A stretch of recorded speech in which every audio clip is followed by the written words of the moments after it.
Les diamants. 4 milliards d'années et toujours éblouissants. Mais ils ne se résument pas juste à leur éclat. Ils possèdent des propriétés susceptibles de changer nos vies. L'avenir du diamant s'annonce des plus passionnants. Nous entrons dans une ère que la plupart d'entre nous appellent le nouvel âge du diamant. Pour nous mener à ce futur prometteur, les scientifiques doivent surpasser la nature et élaborer un diamant de meilleure qualité. Les nouveaux diamants synthétiques apportent une technologie qui va nous permettre d'aller encore plus loin. C'est un défi étincelant. La science peut-elle surclasser la nature et concevoir un supradiamant?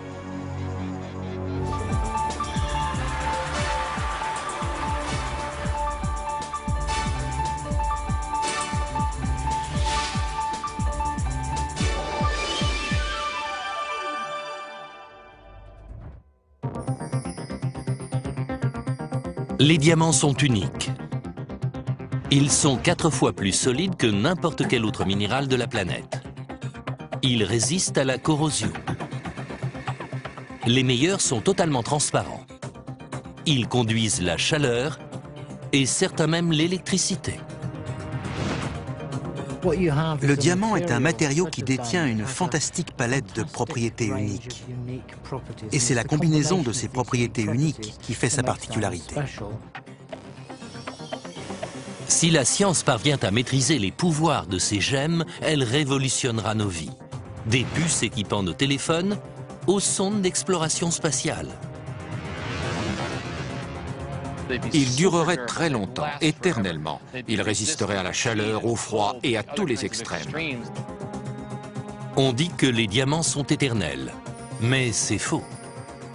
Beaucoup présentent des défauts naturels et ne résistent pas à des chaleurs ou des pressions colossales. Pour faire évoluer la technologie, la science doit réussir une prouesse. Créer le diamant ultime en laboratoire. La nature donne les grandes lignes et la question c'est peut-on faire mieux? À présent, c'est la course pour produire un supradiamant.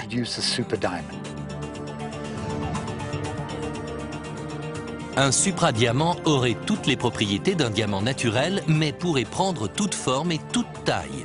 De surcroît, il posséderait les propriétés des gemmes les plus rares, comme celle-ci.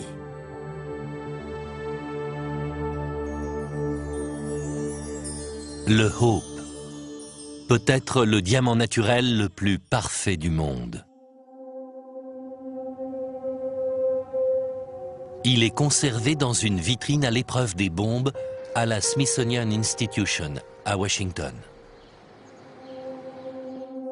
Cette gemme de 44 carats et demi est au moins 100 fois plus grosse que la pierre d'une bague classique. Le Hope est l'un des diamants les plus gros et les plus précieux jamais découverts, d'une valeur estimée à près de 180 millions d'euros. Et ce n'est pas tout. Il détient aussi des propriétés rares qui soulignent le caractère si particulier des diamants. Jeffrey Post, le conservateur de la collection nationale de gemmes, se livre à des recherches sur le Hope. Dans son laboratoire, il nous montre le phénomène qui le différencie de la plupart des autres. Je prends une lampe à ultraviolet et j'expose le Hope aux UV pendant 10-15 secondes environ.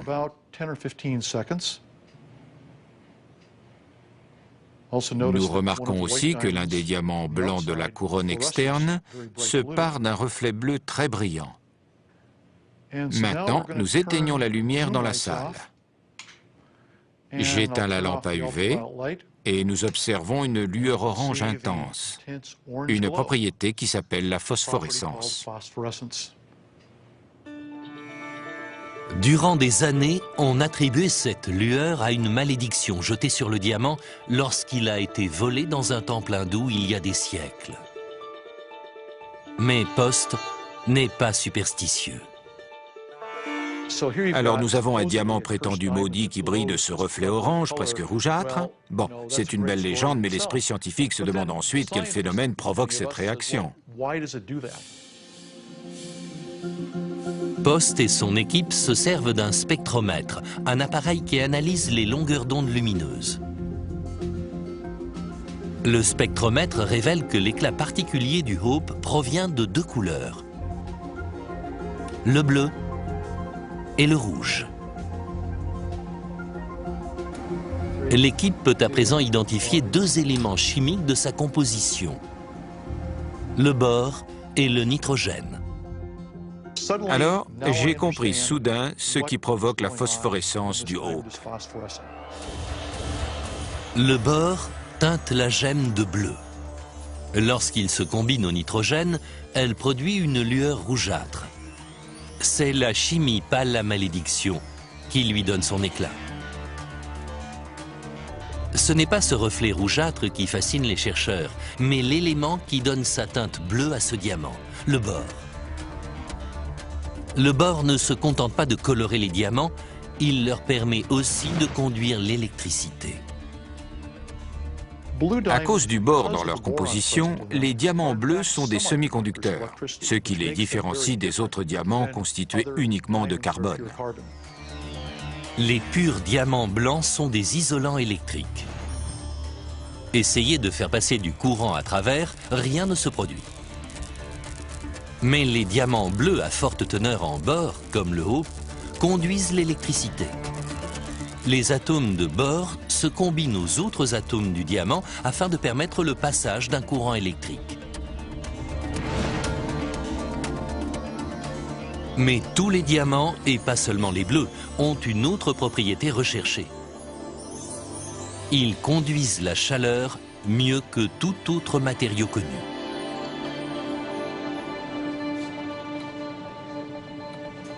Si la science parvient à fabriquer des diamants artificiels qui conduisent à la fois l'électricité et la chaleur, ils révolutionneront un composant crucial de notre quotidien, le semi-conducteur.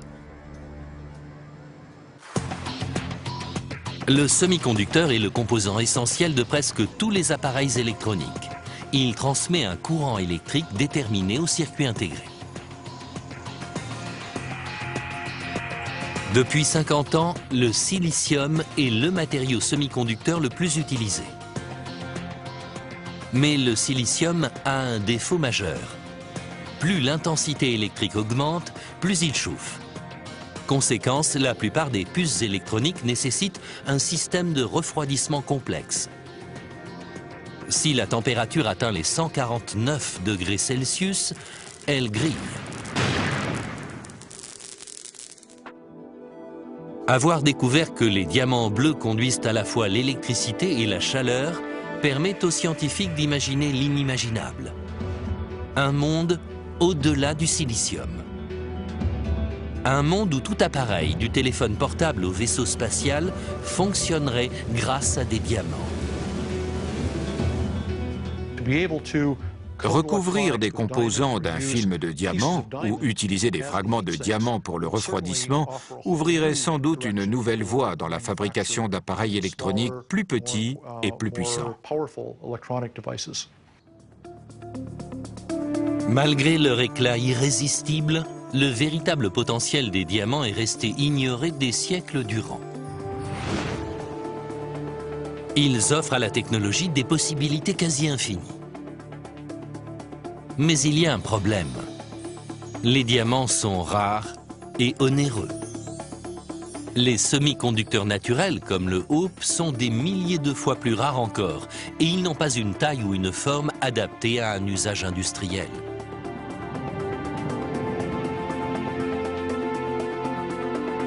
Alors les scientifiques essaient de créer un supradiamant synthétique, possédant toutes les propriétés d'un diamant bleu naturel, mais d'une taille et d'une forme à leur convenance. Afin d'atteindre leur but, les chercheurs doivent tout d'abord s'intéresser à la genèse et à la composition des diamants naturels. Aussi rares qu'ils soient, les diamants sont composés de l'un des éléments les plus répandus sur la planète, le carbone. Le carbone est fondamental. Il est présent dans tout notre environnement.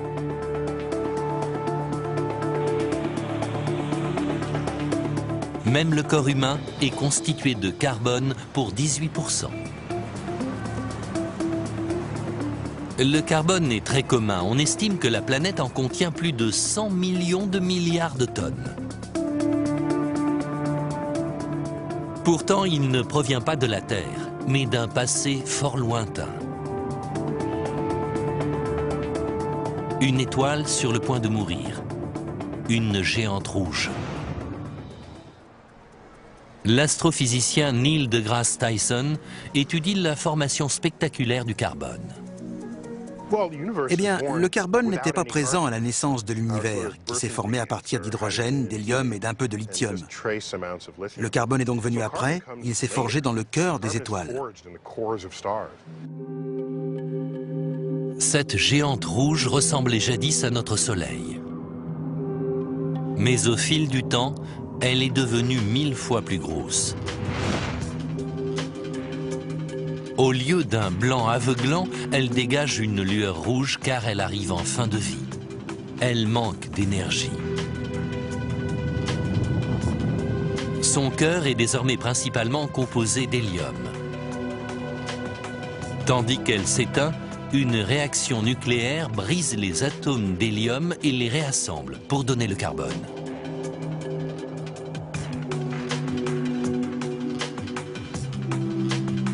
Les géantes rouges mourantes sont les usines à carbone de l'univers. Au final, l'étoile se désintègre dans un formidable éclair blanc, une explosion si puissante que des milliards de tonnes de carbone sont envoyées aux confins de l'espace. Le temps s'écoulant, le vaste nuage de débris issu de l'explosion se retrouve en orbite autour d'une nouvelle étoile.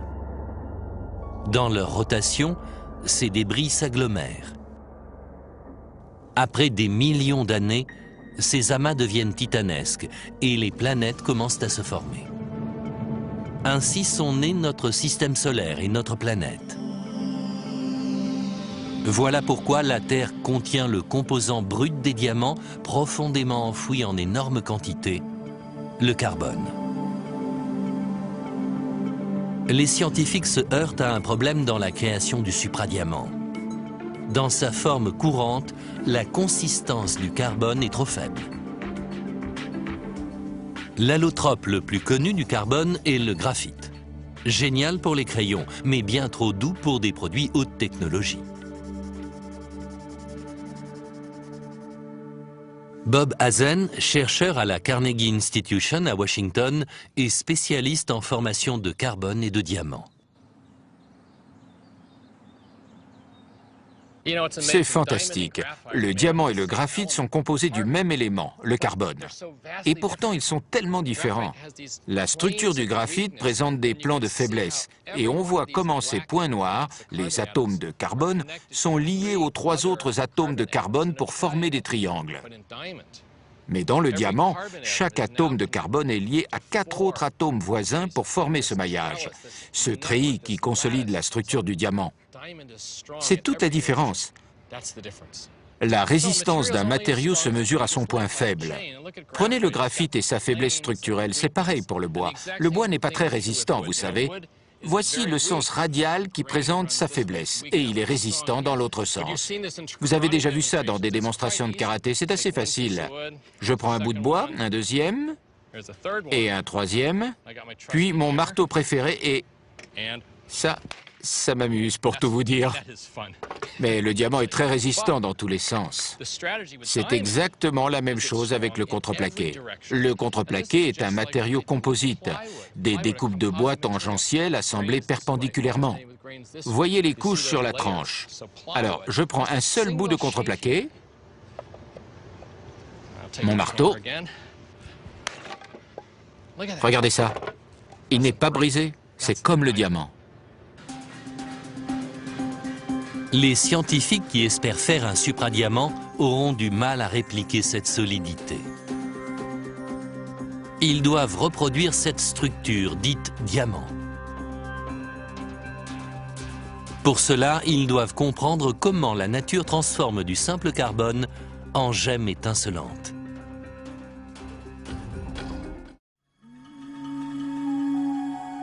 La science s'efforce de mettre au point un supradiamant. La quête débute ici, en Afrique du Sud, la capitale mondiale du diamant. Des diamants ont été découverts dans ces roches au XIXe siècle. Des centaines de milliers ont été extraits des mines du pays, mais les chercheurs n'ont levé que récemment le mystère de leur création. Le professeur Steve Haggerty est un expert en formation des diamants.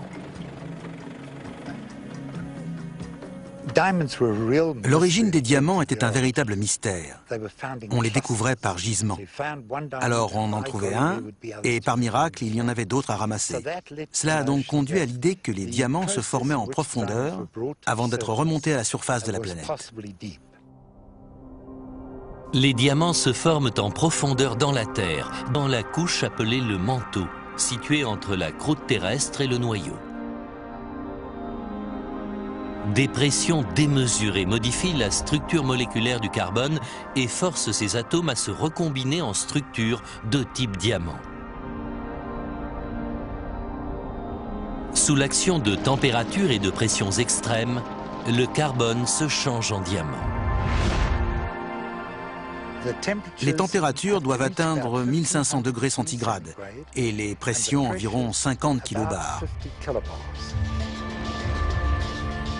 Cela représente 1482 degrés Celsius et le poids de 4000 adultes vous écrasant le pied. Le voyage menant de la mort d'une étoile à la mine de diamants est presque achevé. Il reste encore les 160 km séparant leur formation dans le manteau de la surface de la planète. Heureusement, ils sont faciles à repérer grâce à la kimberlite. La kimberlite est une roche, c'est la roche haute du diamant. Même si elle ne participe pas à sa formation, elle le transporte.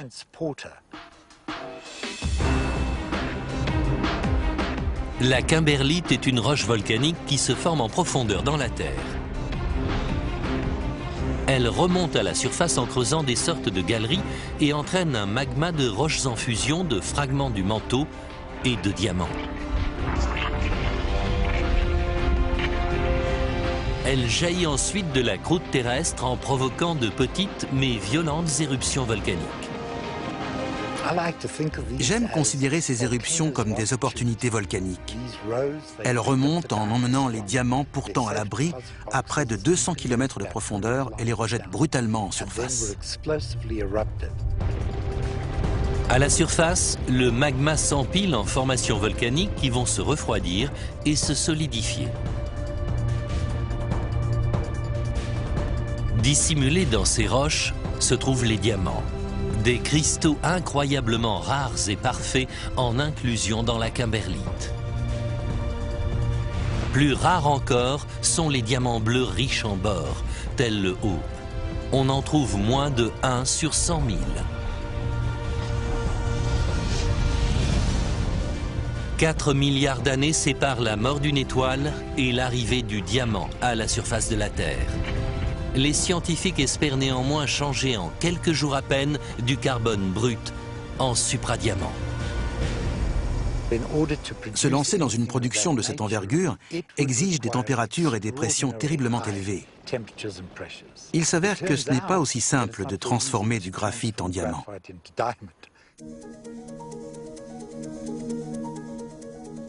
Les tentatives débutent dans les années 1950, époque où General Electric lance le projet haute pression. Le but ? Créer le premier diamant industriel. Les chercheurs conçoivent des machines capables d'imposer au graphite une pression de plus de 55 kilobars et de le chauffer à 1371 degrés Celsius. La réplique exacte des forces à l'œuvre dans le manteau terrestre. Il faudra 5 ans et des millions de dollars, mais finalement, en février 1955, General Electric annonce son succès. La fabrication du premier diamant synthétique du monde.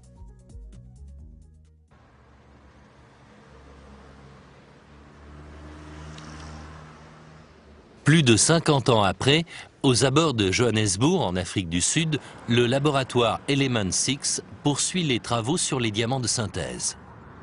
Suivant la voie tracée par General Electric, l'entreprise les fabrique en masse. Pas pour la joaillerie, mais pour l'industrie lourde. Le scientifique Richard Botkin est un pionnier de la recherche sur les diamants synthétiques. Nous avons des bancs et des bancs de presse capables de produire des diamants en moins de 45 minutes.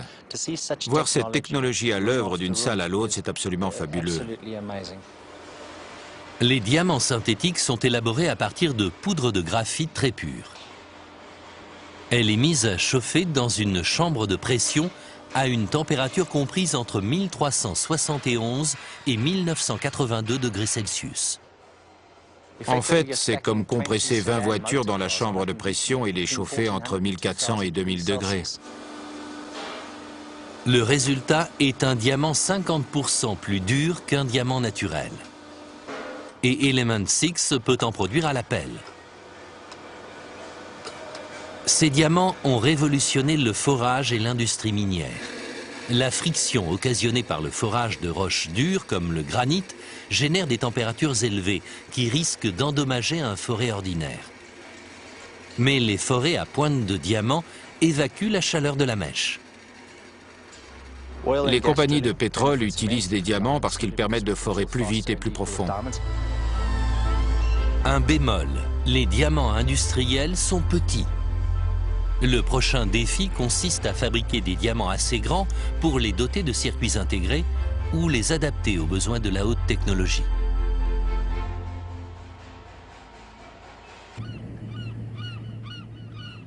C'est un défi qu'a relevé la compagnie Genesis de Sarasota en Floride. Grâce à un appareil spécial, elle produit de grands diamants. Les scientifiques partent d'un substrat, un microscopique diamant naturel ou artificiel, et le plongent dans du graphite. C'est un procédé délicat qui montre combien il est difficile de fabriquer de grands diamants. Procédé supervisé par le directeur de l'exploitation, Clark McEvan. Nous prenons du graphite que nous associons à un substrat de diamant dans un environnement qui recrée les conditions du manteau terrestre. Ces deux allotropes du carbone, le substrat de diamant et le graphite, sont placés dans une chambre où ils sont chauffés et comprimés par une puissante presse hydraulique. Sous l'effet d'une telle température et d'une telle pression, le graphite se voit réduit à l'état de simples atomes de carbone qui vont descendre, trouver le support de diamant et se fixer à lui, comme dans une matrice. À mesure que le graphite se déstructure, il libère des atomes de carbone qui s'agglomèrent au-dessus du substrat. Molécule par molécule, le diamant s'accroît. 4 milliards d'années d'action de la nature ramenées à 4 jours par la science.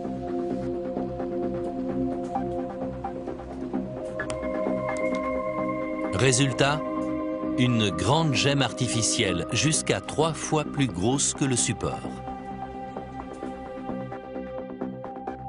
Cette découverte permet à présent aux scientifiques de fabriquer couramment de grands diamants. Les gemmes synthétiques sont d'une telle qualité qu'il est difficile de les distinguer des diamants naturels. Mais il existe un moyen, comme nous le montre David Weinstein de l'Institut international de gémologie.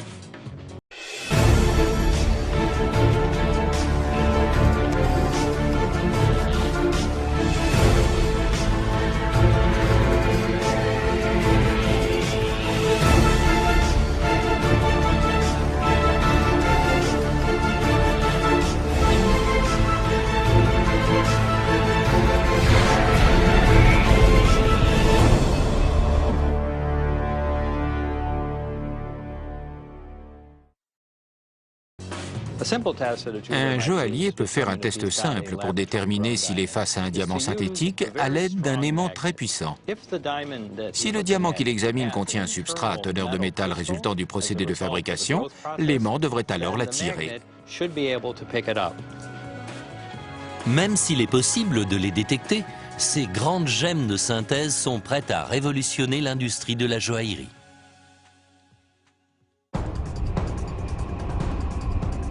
Mais la véritable découverte indispensable à la science est encore à venir. Gemesis ne sait pas façonner des diamants aux formes voulues par la haute technologie. Nous n'en sommes pas encore là, mais nous travaillons sans relâche à l'amélioration du procédé pour faire des diamants plus grands et de meilleure qualité. La science tente de créer un grand diamant artificiel détenant toutes les propriétés d'un vrai, mais de forme et de taille qui n'existent pas dans la nature. Des circuits imprimés aux lames de scalpel, les applications seraient infinies.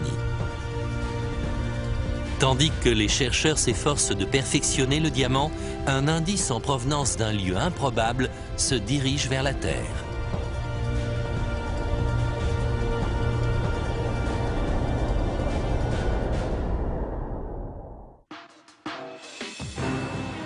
Au terme d'années de recherche, les scientifiques ont découvert comment fabriquer de grands diamants industriels.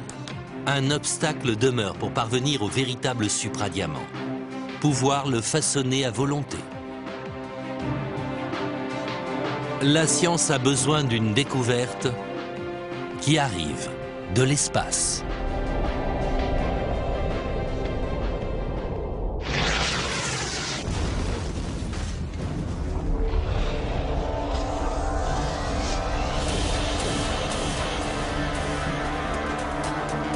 Ces cailloux étranges ressemblent à de la roche brûlée.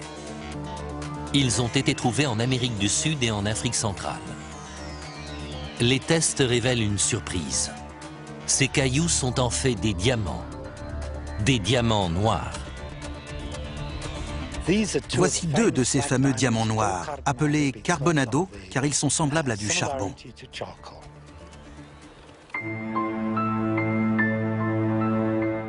Le carbonado est connu depuis des siècles. Mais sa formation reste un mystère. La science n'a pris conscience de sa valeur potentielle que très récemment.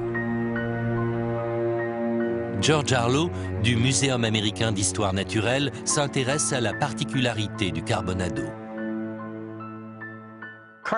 Le carbonado est une énigme car il ne possède pas les caractéristiques associées aux diamants qui se forment dans le manteau terrestre. Les diamants issus du manteau de la planète sont le fruit d'énormes pressions et de hautes températures. Aussi sont-ils compacts et denses. Pas les diamants noirs. En les observant au microscope, les chercheurs découvrent qu'ils sont très poreux. Le carbonado renferme beaucoup de vide. Dans les profondeurs de la Terre, ce vide aurait été comblé par quelque chose, mais il ne l'est pas. Les diamants normaux présentent fort peu de vide dans leur structure. Comme ils se forment dans le manteau terrestre, chacun est compressé en un seul cristal. Cela semble différent pour le carbonado. Contrairement aux autres diamants, il n'est pas composé d'un seul cristal, mais de millions, tous liés entre eux. Les scientifiques en concluent que le carbonado ne se forme pas sous de hautes pressions, mais sous de basses pressions. Mais d'où vient le carbonado? Une fois encore, les recherches mènent au dernier feu d'une géante rouge mourante. La théorie la plus courante sur l'origine et la genèse du carbonado, c'est que ces diamants noirs se forment lors d'explosions de supernovas.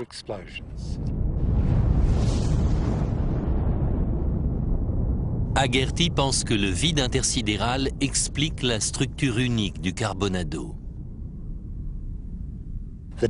Les diamants sont chauffés, projetés les uns sur les autres, et ils s'agglomèrent pour former des diamants plus grands.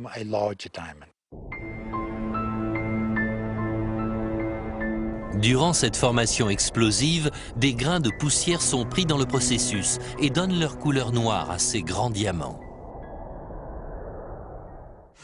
Ensuite, les diamants noirs sont transportés sur Terre par une météorite.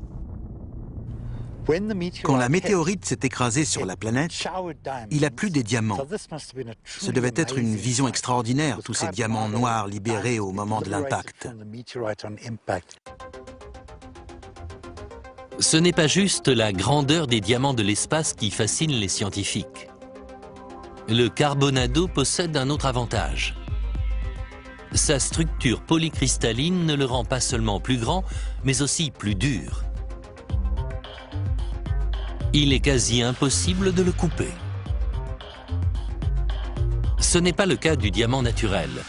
Même s'il est reconnu comme l'un des matériaux les plus durs, il possède des faiblesses. On pourrait trouver surprenant que les diamants conventionnels présentent des défauts naturels.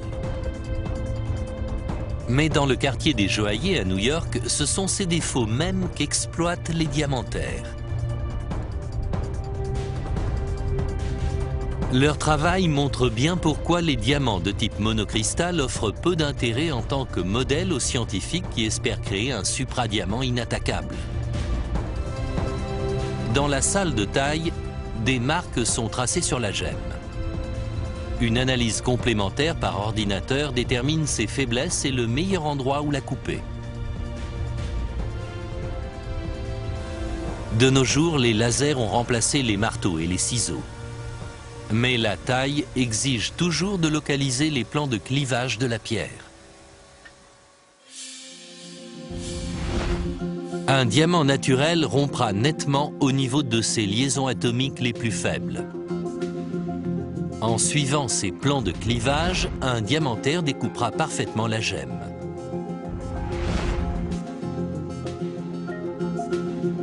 Pour les scientifiques, cette faiblesse des diamants naturels s'avère rédhibitoire. Des diamants susceptibles de se fracturer ne sont pas assez sûrs pour la haute technologie.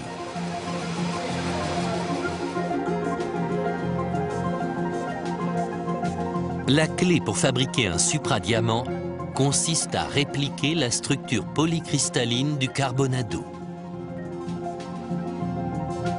La théorie sur la formation du Carbonado dans le vide cosmique mène à une découverte. Une nouvelle technique de fabrication des diamants. Les diamants de l'espace nous ont appris qu'en fait, nous n'avons pas du tout besoin d'énormes pressions. Nous pouvons les faire sous vide. Le Carbonado ouvre la voie à une nouvelle génération de supradiamants. Plus dur et plus grand que jamais, façonnable en forme polycristalline inconnue de la nature.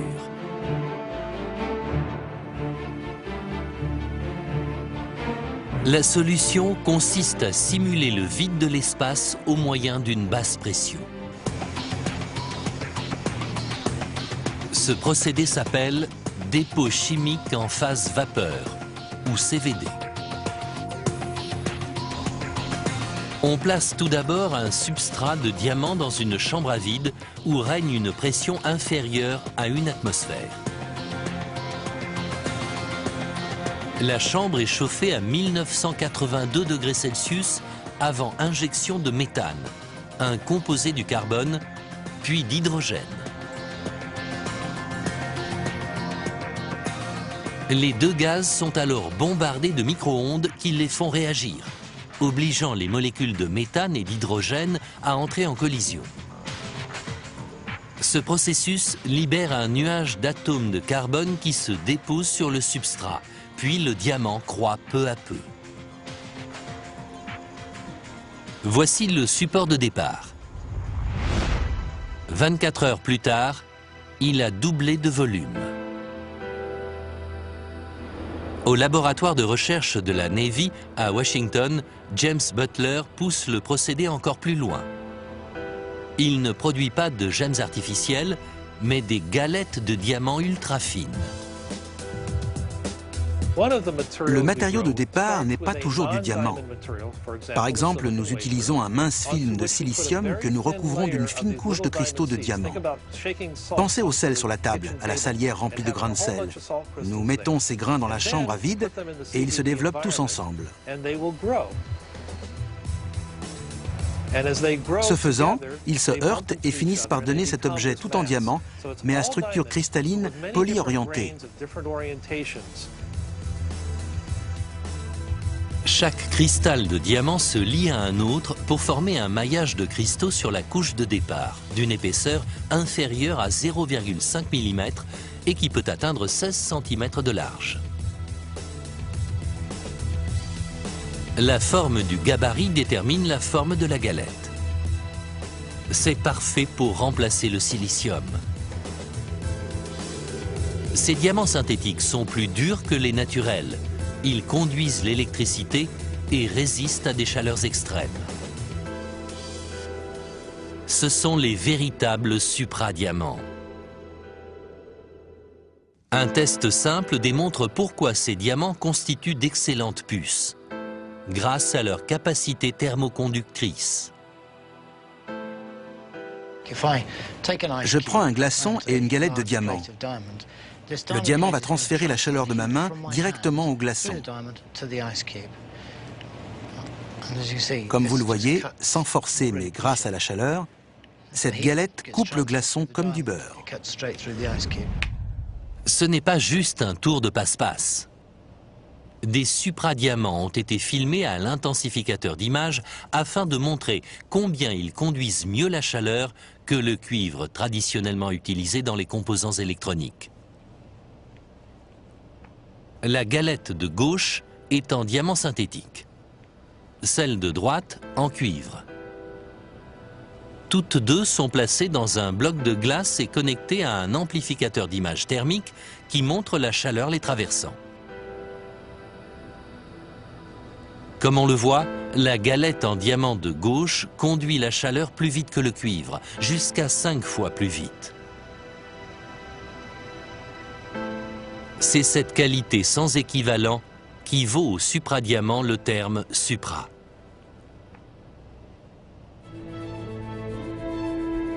Les scientifiques sont emballés. Pour la première fois, ils disposent d'un matériau capable de rivaliser avec le silicium. Les puces conçues en diamant synthétique donnent aux appareils électroniques davantage de vitesse et de puissance tout en évitant la surchauffe. Plus rapide, plus petit et plus efficace. Ordinateur ultra fin, téléphone portable durable et écran de télé restituant une image parfaite. L'électronique n'est que le début. Aujourd'hui, les chercheurs savent faire des diamants de forme et de taille adaptés à des applications qui révolutionneront l'avenir.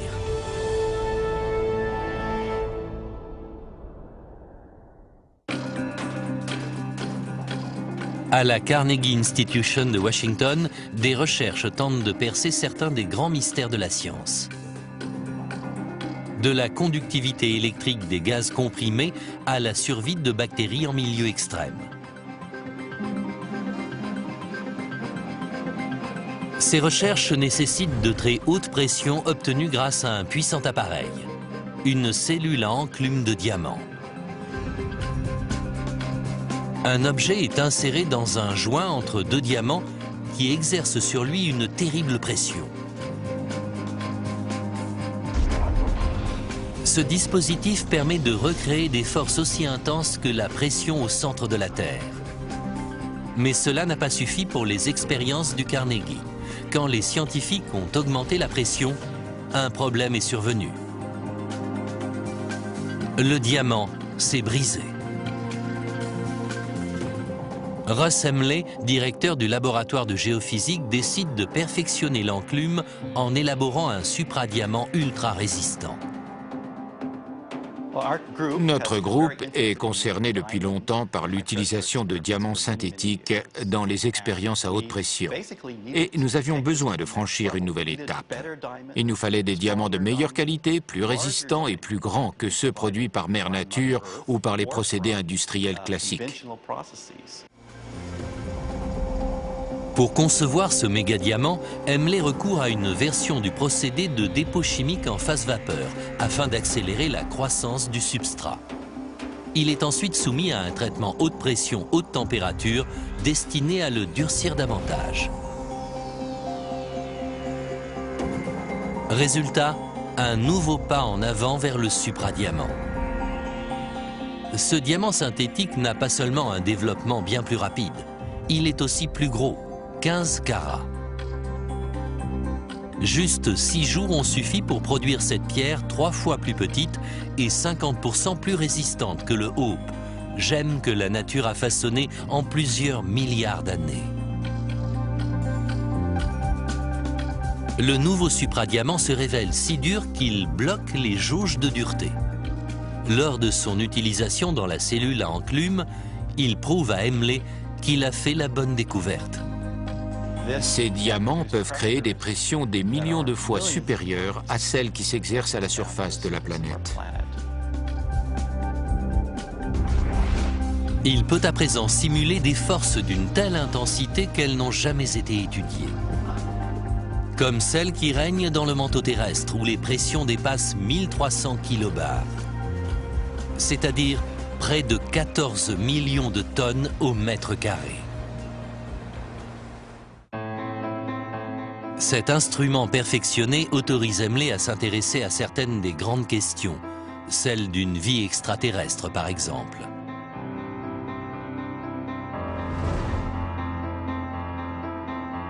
L'équipe d'Hemley prend 2 souches de bactéries différentes, dont la E. coli. Elles sont placées dans un liquide, puis entre des enclumes de supradiamant. Le liquide se change en glace très dense. Sous la haute pression, la plupart des bactéries sont anéanties. Mais étonnamment, 1% survit. Si des bactéries peuvent survivre dans ces conditions extrêmes, la vie existe peut-être ailleurs, sur d'autres planètes.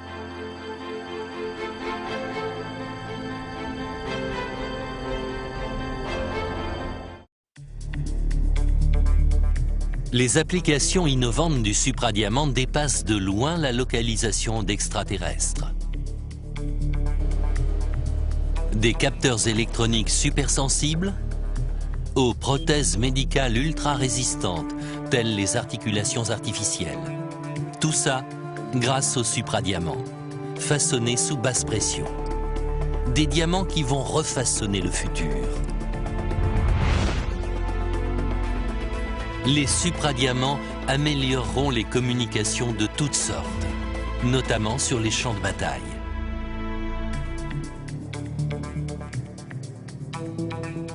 Usage intensif, intempéries, des appareils comme les radios ont souvent du mal à résister aux terribles conditions de combat. Imaginez si elles étaient conçues à partir de supradiamants. Ils sont déjà adaptables en minuscules transmetteurs sonores appelés nanorésonateurs, qui rendent radio et ordinateurs plus robustes et efficaces. Ils peuvent vibrer plus de 100 milliards de fois par seconde pour restituer le son le plus pur qui soit. Et ils sont pourtant d'une solidité à toute épreuve. Tout cela grâce à un diamant 1000 fois plus petit que l'épaisseur d'un cheveu. Les soldats ne seront pas les seuls bénéficiaires. Les résonateurs diamants finiront par intégrer les objets du quotidien, comme les téléphones portables, pour offrir davantage de temps de conversation et une réception limpide. Cet éclat même du diamant qui nous fascine révèle un autre de ses secrets, la transparence. Le diamant est translucide, il ralentit le passage de la lumière qui le traverse. Quand la lumière pénètre le diamant, la structure dense du carbone ralentit sa vitesse de moitié. Alors qu'elle se reflète à l'intérieur de la gemme, la lumière semble s'accrocher à elle. En fait, il est possible de forcer la lumière à se refléter totalement à l'intérieur d'un diamant et à sortir dans une direction inattendue. Voilà pourquoi le diamant est éclatant, car la lumière entre dans une direction et sort par une autre. Ça laisserait penser qu'il génère son propre éclat, mais non. Il ne fait que réfracter dans divers angles la lumière qui le pénètre. C'est remarquable. Vous savez maintenant pourquoi les diamants étincellent. La transparence unique du diamant en fait le matériau parfait pour l'optique haute technologie. Cette transparence s'applique à un large spectre lumineux allant des ultraviolets aux infrarouges. Le diamant est la seule matière que la lumière traverse quasiment sans s'altérer.